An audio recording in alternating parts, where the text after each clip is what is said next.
Welcome, deep divers. Today we're heading somewhere truly fascinating, a place that often challenges what people think they know, Iran. Absolutely. It's a land with such deep history, but also this incredibly vibrant, modern side, especially in Tehran. Exactly. So if you're thinking about a trip, or maybe just curious, get ready. This deep dive is for you.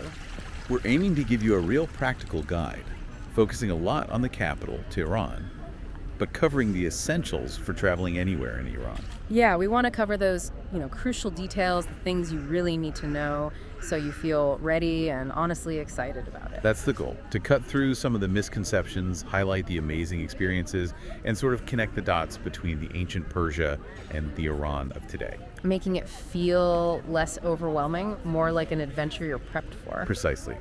We want you to understand the why behind things, not just the what's. Okay, let's kick things off with the really essential stuff. Foundations first. Entry requirements, insurance. That seems like a good place to start. Definitely. And straight away, there's something key. Travel insurance. It's not just a nice to have. Right. For many nationalities, getting a visa on arrival at the airport, it's actually mandatory. It is. And here's the tricky part. Because of international sanctions, your standard policy might not cover Iran. You often need to find a specialist provider, or sometimes you can buy it on arrival. Good point. And another vital detail, visa on arrival is generally only if you fly in, right? Correct. If you're planning on crossing a land border, say from Turkey or Armenia, you absolutely need to get your visa sorted out beforehand. No VOA at land borders. Got it. And the cost for these visas? It varies, depends on your nationality, but you're looking at somewhere between, say, 40 euros up to maybe 150 euros, worth checking in advance. Okay, definitely something to budget for early. Now, speaking of money, this is a big one for Iran, isn't it? The whole currency and finance situation. Oh, absolutely. This is probably the most critical, practical point for any visitor. Let me guess. International bank cards. Forget them. Your usual ATM cards, debit cards, credit cards, Visa, MasterCard, Amex, they just won't work. Period. Sanctions again. Yeah, okay. So what's the solution? Carry a suitcase full of cash. Well, pretty much. You need to bring enough cash, usually US dollars or euros, to cover your entire trip. Plus, always smart to have a bit extra for emergencies. Right. So estimate your budget, then add a buffer. And what about the local currency? Okay, so the official currency is the Iranian rial, the IRR. But, and this confuses people at first, almost all prices you see or hear will be in tomans. Tomans? How does that work? It's actually simple once you get the hang of it. One toman is just 10 reals, so they basically knock a zero off. If a taxi driver says 50 tomans, he means 50,000 reals. Ah, okay, so you just add a zero back on for the real price. Always good to clarify, though, I imagine. Always. Just ask toman or real, to be sure, especially to start. For exchanging your dollars or euros, there are official exchange offices, Sarafi, everywhere in cities. They're reliable. I've heard people mention a black market for currency, too. You might hear about it, yes, maybe offering slightly better rates. Yeah. But honestly, for tourists, the official places are safer and easier. Just maybe double check the count when you exchange anywhere. Standard practice. Makes sense. But carrying all that cash feels a bit risky. Is there any alternative once you're in the country? Yes, there is, thankfully. A really useful option is to get a local Iranian tourist debit card. Services like First Quest offer them, often using a system like Direct Pay. How does that work? You basically load it with your foreign currency when you arrive, or sometimes even arrange it beforehand, and they give you a local debit card. You can then use it in shops, restaurants, ATMs, just like a local would. That sounds much better. Safer and more convenient than carrying stacks of cash. It really is. It's become quite popular for travelers. Okay, so that's money. Let's shift gears to something equally important, the culture. And Iranian culture is known for its hospitality, right? Oh, incredibly so. You'll likely be amazed by how friendly and welcoming people are. Don't be surprised if you get spontaneous invitations for tea or even dinner from people you've just met. That's lovely, but I've also heard about something called tear-off. Is that related? Ah, yes, tear off. This is absolutely key to understanding interactions. It's a complex system of etiquette, politeness, and ritual deference. How does it play out in practice? Like if a shopkeeper offers you something for free? Exactly, or someone offers to pay for your taxi. The custom is that you politely refuse the offer initially. They might insist, you refuse again. This usually happens about 3 times. 3 times? Typically, yeah. If they still insist after the 3rd refusal, it's likely a genuine offer. If they accept your refusal after the 1st or 2nd time, it was probably tear off a polite gesture, but not necessarily meant to be taken literally. Wow. So it's like a social dance to show respect and humility. Precisely. It's not about being insincere. It's about showing respect, generosity, and not imposing. Understanding Tarov can really help you navigate social situations gracefully and avoid, misunderstandings. It's a real aha moment when you get it. That is fascinating. Definitely something to keep in mind. What about the dress code?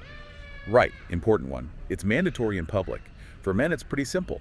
Long trousers, no shorts in public spaces. And for women? Women need to wear a headscarf or hijab, covering their hair. Also, clothing should cover arms and legs.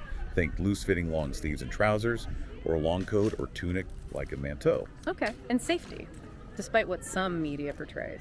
Many travelers report feeling incredibly safe in Iran, often saying it's one of the safest places they visited. People are generally very respectful. Of course, you use common sense like anywhere. Maybe be a bit careful negotiating taxi fares, but serious crime against tourists is very rare. That's reassuring. Okay, quick practical point. Staying connected. Internet. Wi-Fi. Public Wi-Fi isn't super common, and when you find it, speeds can be, well, average. So what's the best bet? Definitely get a local SIM card. Urencell is a popular choice, and you can usually buy one right at Tehran's Imam Khomeini airport when you arrive. Mobile data is generally much faster and more reliable than public Wi-Fi. Good tip. But I've heard some websites and apps are blocked. Yes, that's true. Things like Facebook, Twitter, YouTube, many Western social media and news sites are blocked. So how do people access them? You'll need a VPN, a virtual private network. If staying connected to those specific platforms is important, make sure you have a reliable VPN set up before you travel. Right, get the VPN sorted beforehand. Okay, last foundational point. When's the best time to actually go? The sweet spots are definitely spring, so March to May, and autumn, September to November. The weather across most of the country, including Tehran, Shiraz, Esfahan, is really pleasant then. Perfect for sightseeing. What about summer or winter? Summer, especially in the central and southern parts, gets incredibly hot, like up to 50 degrees Celsius hot, and humid too. Not ideal for exploring. And Tehran, being near mountains, gets quite cold in winter, sometimes with snow. So spring and autumn are your best bets for comfortable travel. Perfect. Okay, let's zoom in on Tehran now. It's the capital, huge city, likely the first stop for many people flying in. It is. Imam Khomeini International Airport, IKA, is the main gateway. Getting from the airport into the city is fairly easy. Oh, so? You've got the metro, which actually goes directly from the airport now. It's efficient and cheap. Or taxis, of course. And for taxis, you mentioned Snap earlier, like Iran's Uber. Exactly. Download the Snap app. It's significantly cheaper than the regular airport taxis. Some official taxi drivers at the airport might try to tell you Snap doesn't work there, but it usually does. Just be persistent. Good insider tip. And once you're in Tehran, getting around. The metro system is fantastic. Really extensive, clean, cheap. They even have convenient women-only carriages at the front and back of the trains, which many women find comfortable. And it's quite lively. You'll see vendors selling all sorts of things on board. Buying a rechargeable metro card makes it super easy. Sounds great. Now, Tehran has some really iconic landmarks, doesn't it? Oh, definitely. You got the Melayat Tower. It's the 6th tallest telecommunications tower in the world, and the views from the top. Wow. Panoramic views of the entire city, especially amazing at sunset. And the Azadi Tower. That's the really famous one. The arch. That's the one. Azadi, meaning Freedom Tower. It was built for the 2500th anniversary of the Persian Empire. It's this amazing blend of architectural styles. Ancient Persian meets more modern Islamic design. A powerful symbol of Tehran and Iran. You can go up with that one too for city views. Cool. And I've heard about a bridge, the Nature Bridge. Ah, the Tabiat Bridge, yes. It's relatively new, but already iconic. It's Tehran's largest pedestrian bridge, connecting two big parks. But it's more than just a bridge. How so? It's become this fantastic public space. People stroll, hang out, meet friends. There are cafes. It's got this wonderful positive energy.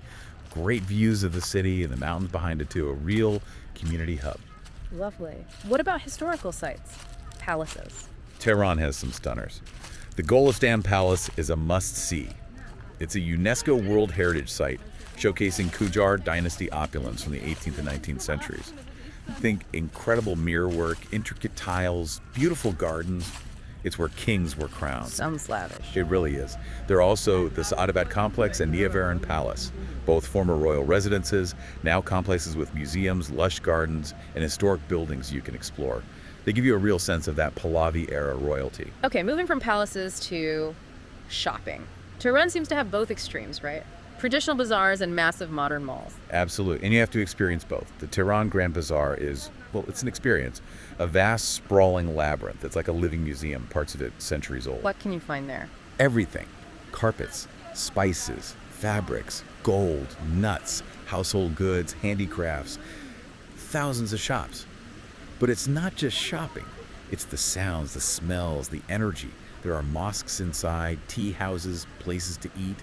It's the historical, commercial heart of the city. Any tips for visiting? Go in the morning if you can. It gets incredibly crowded later in the day.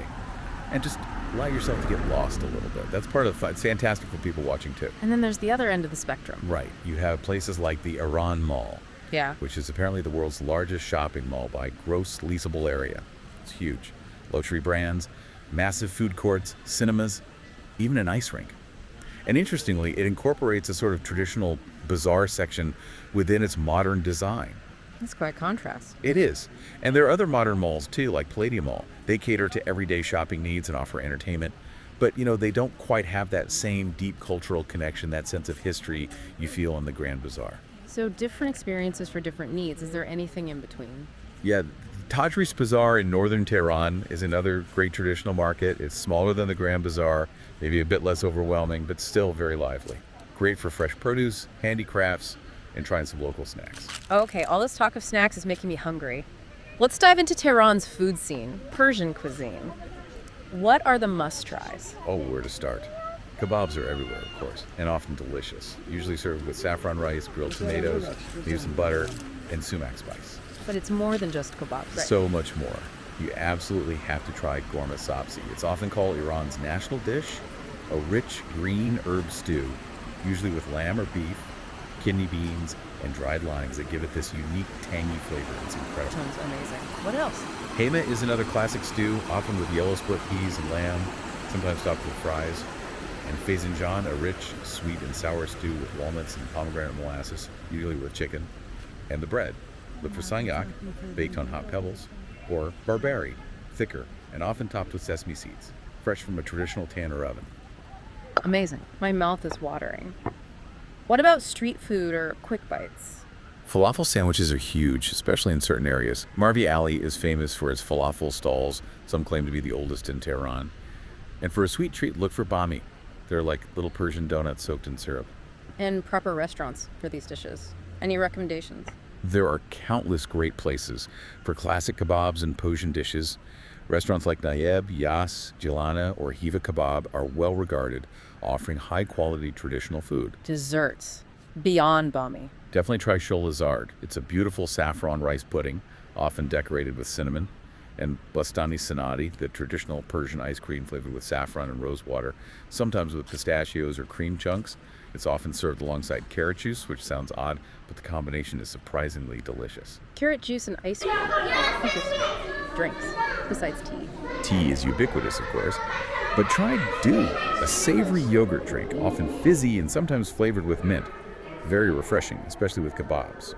And Tukrum Sherbati, a sweet drink with basil seeds that plump up, kind of like chia seeds. You mentioned tea. What about coffee? Is there a coffee culture? Historically, Iran had Qahveh-Khaneh, coffee houses, which were important social hubs centuries ago. Tea became more dominant later, but recently, there's been a huge resurgence of specialty coffee culture in Tehran. Really? Like modern cafes? Absolutely, loads of them, especially in more affluent neighborhoods, places like Sam Cafe, Chai Bar, Cafe Godot, Dining Cafe. They're often very stylish, serve excellent coffee, pastries, light meals, and are popular spots, especially for young people and for breakfast. It's a really vibrant scene. Cool. Okay, beyond food, Tehran seems to offer a surprising amount of outdoor and recreational stuff too, even skiing. Yes, it's quite unique for a capital city. Tehran sits right at the foot of the Alborz Mountains. You can literally take a taxi or gondola up to places like Tokal, which is one of the world's highest ski resorts practically in the city's backyard. Skiing near Tehran, that's wild. There's Tokal, Bizin, Shemshak, all within relatively easy reach. Toshal has this long gondola about 8 kilometers, taking you way up with amazing views, sometimes even of Mount Demavan, Iran's highest peak. Incredible. What about green spaces within the city? Parks. Tehran has some great parks. Evatash Park, Water and Fire Park, is known for its fountains and fire features, popular in the evenings.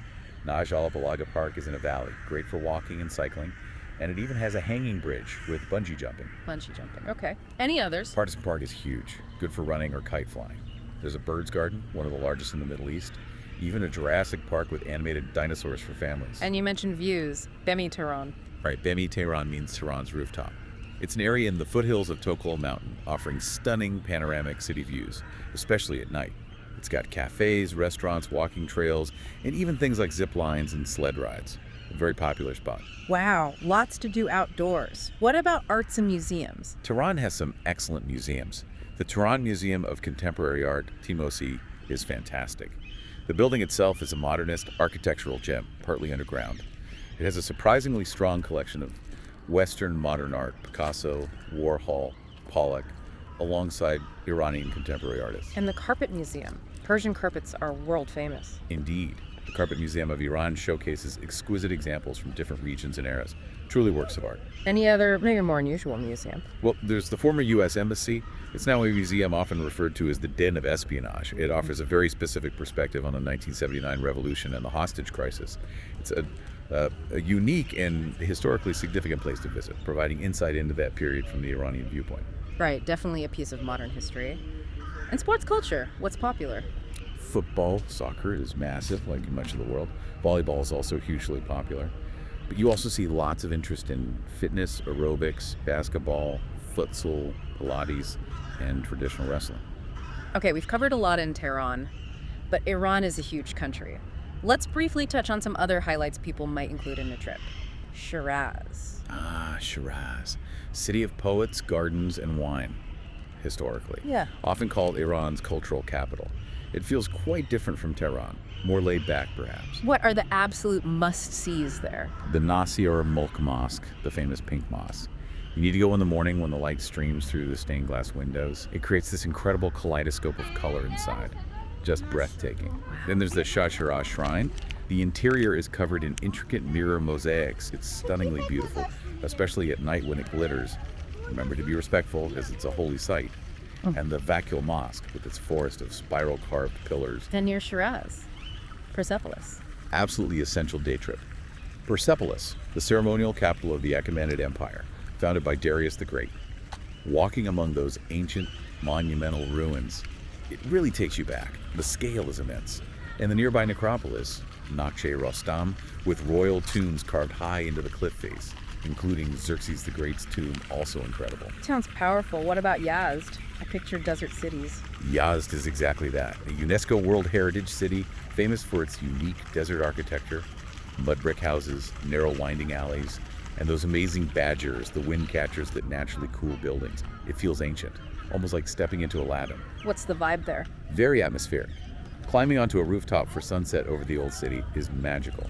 And Yazd is a great base for exploring nearby desert wonders, like the abandoned mud brick village of Karanak or the Zoroastrian pilgrimage site of Chakchak. Don't miss the water museum in Yazd either, explaining the ancient Qanat water system. Esfahan is another famous one, right? Often called the most beautiful. Esfahan is stunning, known for its incredible Islamic architecture and its general welcoming atmosphere. People often say Esfahan is where they experience the most spontaneous friendliness. Imam Square, Shah Jahan Square, is one of the largest city squares in the world, surrounded by mosques, palaces, and the bazaar. Just magnificent. Any specific sites there? The Chehel Sotun Palace, the palace of 40 columns. It actually only has 20 columns, but they reflect perfectly in the pool in front, making it look like 40. Very clever design. And the Imam Mosque and Sheikh Lotfallah Mosque on the main square are masterpieces of tile work. Also check out the beautiful historic bridges, like Kaju and Siosipol. And Kashan. You mentioned it's sometimes overlooked. It is, which is a shame. Kashan is a smaller city, known for its beautiful traditional merchant houses, like the Tabatabai House or Burjurdi House. They offer a fantastic glimpse into the luxurious lifestyles of wealthy Persians centuries ago, with stunning courtyards, stained glass, and intricate details. And it has a bazaar, too. Yes, the Kashan Bazaar is smaller than Tehran's or Esfahan's, but very atmospheric and beautiful. Still very much a working bazaar. It has mosques, bathhouses, and a famous caravanserai courtyard called Amin Abdali Timche, with a gorgeous domed ceiling perfect for a tea break. Kashan is also famous for its rosewater production. Sounds lovely. Beyond the cities, Iran's nature sounds pretty spectacular too. Oh, incredibly diverse. You've got the huge mountain ranges, the Alborz in the north, the Zagros running down the west, vast deserts like Dashti Lut, one of the hottest places on earth with amazing rock formations. Lush forests near the Caspian Sea, the Hyrcanian forests are ancient. What kind of activities can people do, ecotourism? Absolutely. Hiking is fantastic, especially in the mountains. Bird watching, camping, photography, exploring unique geological sites like Badabi Surt's colorful travertine terraces or the Valley of the Stars on Quesham Island. Quesham Island sounds interesting. It's a fascinating place, a free zone with unique geology, culture, and wildlife. And Mount Damavand, that dormant volcano near Tehran, is a popular challenge for mountaineers. And you mentioned a cave village earlier, Meyman. Yes, Meyman. It's truly unique. A village where people live in hand-dug caves and have done so for thousands of years, some estimates say up to 12,000 years. It's a living piece of ancient history, an absolutely incredible cultural experience. Wow. We've covered so much ground, from Tehran's palaces and bazaars to skiing, desert cities, ancient ruins, stunning nature. Iran really seems to offer incredible depth and breadth of experience. It really does. It constantly surprises visitors. The blend of ancient history, vibrant contemporary life, stunning landscapes, and perhaps most memorably, the genuine warmth and hospitality of its people. So while there are definitely some practical things to prepare for the visa, the money situation, understanding Taraf, it sounds like the rewards are immense. Absolutely. Traveling in Iran challenges your preconceptions, opens your eyes, and often leaves you with a deep appreciation for its culture and people. It's a truly unforgettable destination. So what does this all mean for you, our listeners? It means there's this complex, beautiful, surprising world out there waiting to be explored. The real question is, what personal stories and aha moments will you discover when you step into the vibrant, surprising world of Iran?